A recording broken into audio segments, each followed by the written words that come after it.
Well, it's clear to me that I've been missing out because I recently rode a 2020 BMW R1250 GS Adventure bike, and today I'm going to tell you all about it, including some of the features, the specs, and one of the biggest things that stood out to me on this motorcycle that honestly kind of surprised me. And so I'm going to hopefully give you some good information if you're looking at buying one of these bikes, or maybe you already have one. Whatever your opinion is, leave it down below. If you like what I do, consider subscribing. You could also join us on Patreon or join the channel right here. Let's go and get into it. I'm going to be as fair and open-minded as I possibly can with this one. And of course, this is all thanks to American Biker for letting me come out and ride this thing and all of the other bikes that I want to at my own will and do the reviews the way I like to do them. So if you need anything like a new Indian, a used Harley, or even a BMW Adventure touring bike, talk to Rob at American Biker. Now, let's go ahead and start with one of the first things that stuck out to me about this motorcycle is the appearance. It is interesting, odd, and kind of sexy. The front end of this bike, first of all, looks like a pterodactyl or some type of predatory bird. The front fairing, or front fender, I should say, comes up and hooks down towards the tire just enough to give it a really unique and awesome looking appearance. You'll also notice the exoskeleton protecting all of the major components like the boxer engine and all of that kind of stuff. And considering what this bike can be used for, that makes a lot of sense. Now, one thing I wanted to do, because this is a 2020, is I looked up some of the new features you're going to find on the newer bikes.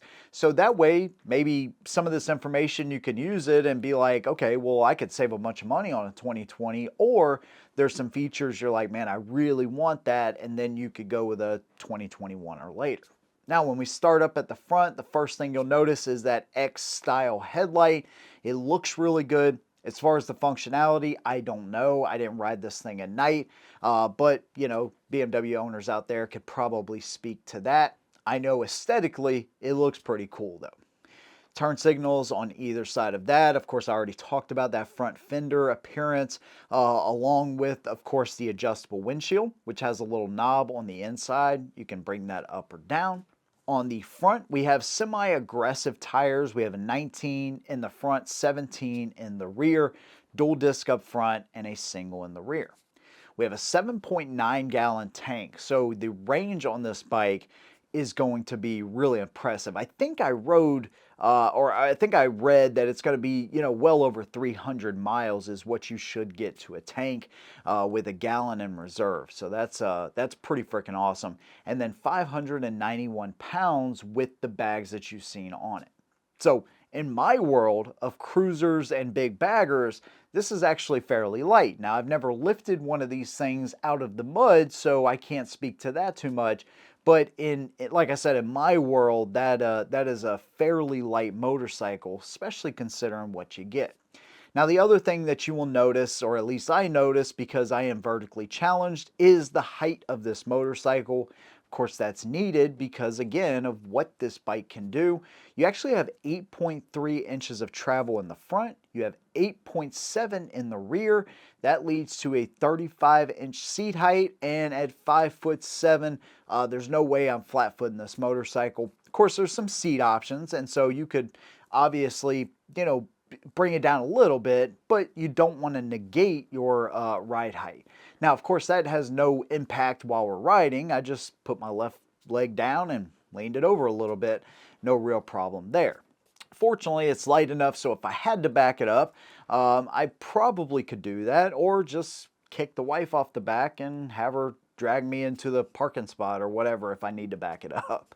Now, coming to the inside of the cockpit, we have a 6.5-inch TFT display. This thing is really beautiful, man. It looks good. It functions well. I had no real issues with that.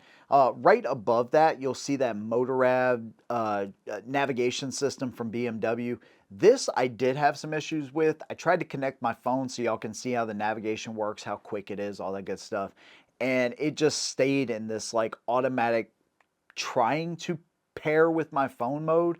Although the display was paired, the Motorrad never got out of that, you know, question, hey, it's trying to connect to my iPhone, yes or no. I don't even remember what the question really was, but it stayed in that full time. So not really sure if that's an issue. Maybe a software update would fix it, or maybe the newer ones are just better than this one that I used. But other than that, we have different modes. And so there is a mode button on the right hand grip. And then also we can switch between those different modes, whether it's enduro or rain or road. And so you can adjust some of the parameters, like how the ABS responds or the traction control.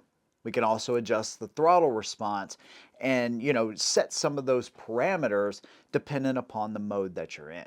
Now, of course, we have TPMS sensors, we have an ambient air temperature sensor, we have our voltage meter, speedometer, tachometer. It's all digital, but overall it's a really nice looking display. On the left-hand side, there's somewhat of a joystick that's right on that left hand grip. That's going to allow us to quickly go through the different options and then choose our parameters. And of course, we can set our Bluetooth up with not only the rider's helmet, but the passenger helmets as well. On the left-hand grip, of course, we have our turn signals, and then we also have a button that will allow us to turn the ABS off, traction control, or go to the dynamic shocks. So these are going to adjust dependent upon the terrain that you're in, at least in 2020. Now, in this one, it's a semi-active suspension. Maybe in the newer ones, it is a full-time active. I'm not too sure. I didn't look that up as far as that feature in the newer ones. But it is something you can adjust between dynamic or road settings for those shocks. In the middle between the risers, we have our push button to get the ignition on, and then of course our starter on the right hand side. We also have heated grips, and then we of course have a 2-up seat, mid-mounting controls. Now that leads me right into how this bike actually rode and the seating position, because this was one of the most impressive and surprising things about this bike. With mid-mounted controls, typically I am not a fan of this on cruisers, but it's always because I feel like my legs, even with my short inseam, just feels like I'm crunched and I cannot spread my legs out, especially on a longer road trip.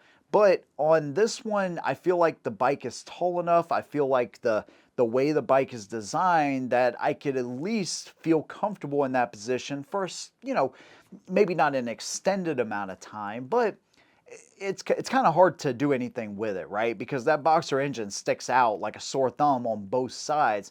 So there's only so many places you can put those pegs, but I found that not only my legs were comfortable, but where my arms were positioned were comfortable as well. Now they were pretty much stretched out, but I had just a slight curve in my upper back in between my shoulder blades, and overall I found that it was pretty comfortable. Now of course I only took it, half an hour up and down the road. I mean, you're not talking about a very long distance at all. Probably actually less than a half an hour, to be quite honest with you. So this is not over an extended amount of time. There obviously probably is handlebar options that you may want to go with if you're looking at doing this long term. I mean, that's a pretty common upgrade for most motorcycles. I know the newer ones actually have a riser option to give you a more comfortable position. But overall, I didn't find that this was like super uncomfortable. There's some bikes that you get on and instantly you can tell it doesn't mesh well. This bike, I did not have that issue with. I felt like the seat was relatively comfortable. Again, that's a pretty common upgrade. But overall, I was really impressed with that seating position. It just felt really natural to me. Another thing that felt good is the way the engine responded and how smooth the shifting actually was. Now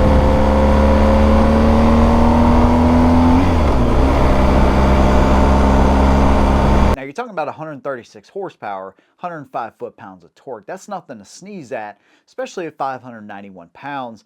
And I just felt like this thing was super responsive. It felt really nice to shift between the gears and also just get it up to speed. And then once I got it to highway speeds, that's where I'm like, okay, this thing is probably going to move around quite a bit, but that was not the case. I mean, 80 miles an hour, it just stayed in its lane and just rode on down the road, I mean, there was not a whole lot to it, relatively boring, and that's kind of a good thing when you're on those long road trips and you're just, you're on the interstate trying to get to your destination.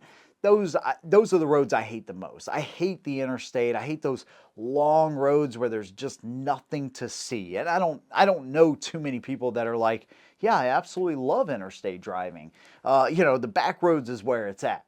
But this is a bike that with boring regularity, it just stayed in its lane. There wasn't a lot of wheel movement or a lot of correction. And that's a good thing on a long road trip because obviously that's going to lead to less fatigue. So that I really appreciated. Now this thing has a host of different safety features. Of course, we talked about the traction control, ABS. It also has a feature that, if you accidentally hit the throttle in an emergency braking situation, it will apply some rear brake and use engine braking as well to help slow you down and come safely to a stop. And then it has hill hold control as well, so it'll automatically release the brakes whenever you release the clutch out. Now this also has the shift cam from BMW, and so this is not only going to adjust the camshaft position but the valve timing as well. So it's their version of variable valve timing. We have a 6-speed transmission and a direct drive, and so overall, I find that these bikes are really impressive. And so the only thing I really have to compare this to is the Pan America. And the Pan America, I guess I shouldn't be too surprised, honestly, because that bike was super comfortable as well. Now, one thing I liked about the Pan America is the adaptive ride height, and so that would drop 1 or 2 inches when you started up the bike or when you come to a stop. So I really appreciate that. But it was super comfortable as well, just like the BMW. Granted, BMW has been making this bike for like 40 years now, so they know what they're doing when it comes to adventure touring motorcycles. So, overall, what do I think about the BMW R1250 GS? Well, I opened up this video by saying I was missing out, and I really like adventure touring bikes. At least the two that I've ridden so far, the Pan America and the BMW. They offer everything I need with a bunch of storage, by the way. I didn't even talk about the bags, but of course you have really good storage. They're lockable, they're waterproof, all of that good stuff. Really awesome. This one actually had a little, tank bag too. It was kind of hard formed, so it wasn't gonna, decompress on you and deflate like a balloon. So that's another place for storage, and so it has that going for it.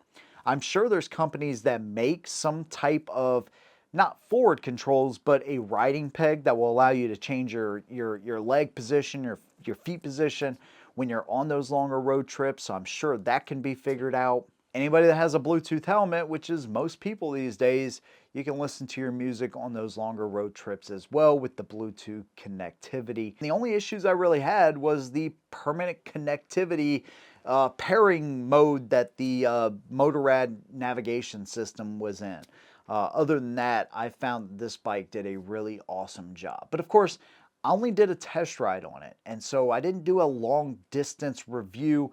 This is a bike that I could see me personally having as a second bike and wanting to take up to the mountains and ride one of those roads, 42-degree lean angle and all of that kind of stuff. I absolutely could see myself not only maybe buying one of the BMWs, maybe even one of the Harley Pan Americas, but hey, we'll see what the future brings. But overall, I really like this motorcycle. I think it was super smooth, super slick looking as well. Again, I like that front end. I think it looks really mean and aggressive, and I really dig it, to be honest with you. Some of the newer ones that I've seen have like a triple black feature, black on black on black, and that's probably one of the sexiest ones that I've seen. I typically don't go for black anything because of how just dirty they get and scratched up, but that one looks really good. Now you may be thinking, what will I be missing in a 2020 that I could get in a newer one? Is there anything significant there? Well, some of the most significant things you'll be missing is the adaptive headlight. They started this in 2021, and not only is it adaptive, so it will give you more light depending on your lane angle, but it also is motorized. So it'll move up and down, left or right, depending upon the terrain to give you the most amount of light possible no matter what you're doing. Also, the turn signals, front and rear. Of course, we have an LED brake light in the rear on the 2020, but the turn signals also are LED running lights, and so that's going to give you better lighting.